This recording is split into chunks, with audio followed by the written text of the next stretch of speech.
こんにちは。日本語スタジオです。このビデオは日本語ビギナーの人のために作りました。日本語のセンテンスを聞いて、リピートして話すことに慣れてください。一緒に頑張りましょう。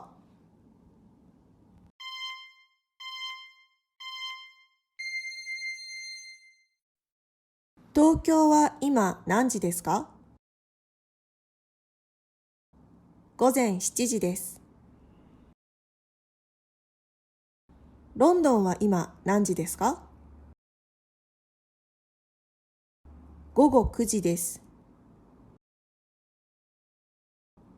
ソウルは今何時ですか？午後2時半です。すみません。お名前は？山田です。山田さん、お仕事は何ですか？エンジニアです。そうですか。ご出身はどちらですか？大阪です。すみません。お名前は何ですか？マリアです。マリアさん、お仕事は何ですか？ピアノの先生です。お国はどちらですか？アメリカです。ユミさんは19歳です。山本さんは50歳です。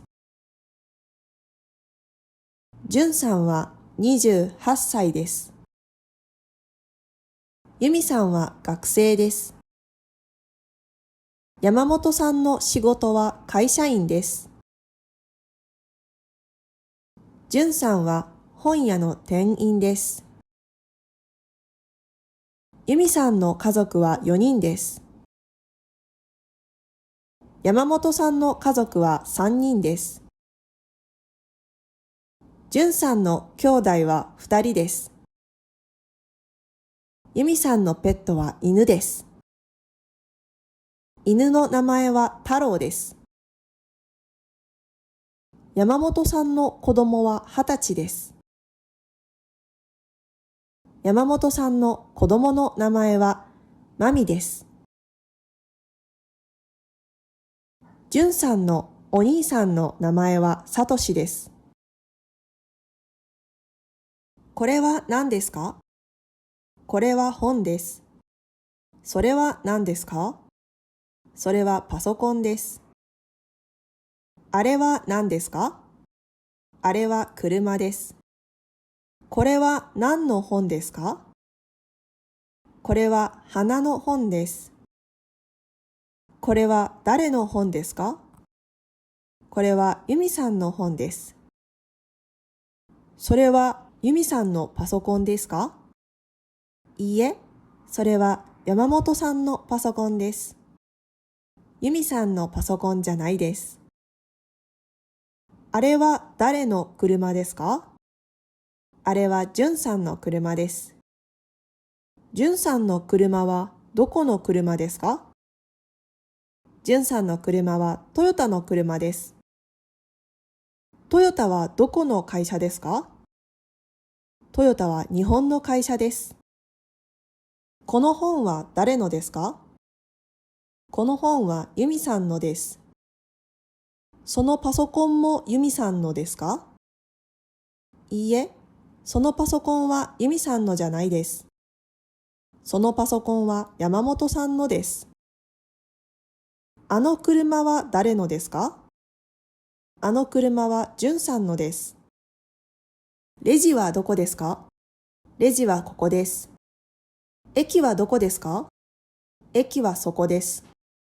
トイレはどこですか？トイレはあそこです。村田先生はどちらですか？村田先生はあちらです。それはどこのお茶ですか？日本のお茶です。日本のお茶はいくらですか？1600円です。それはどこのバターですか？フランスのバターです。フランスのバターはいくらですか？フランスのバターは800円です。それはどこのコーヒーですか？ブラジルのコーヒーです。ブラジルのコーヒーはいくらですか？ブラジルのコーヒーは3300円です。これは何の漫画ですか？これは忍者の漫画です。これは何のアニメですか？これはアイドルのアニメです。これは何の映画ですか？これは侍の映画です。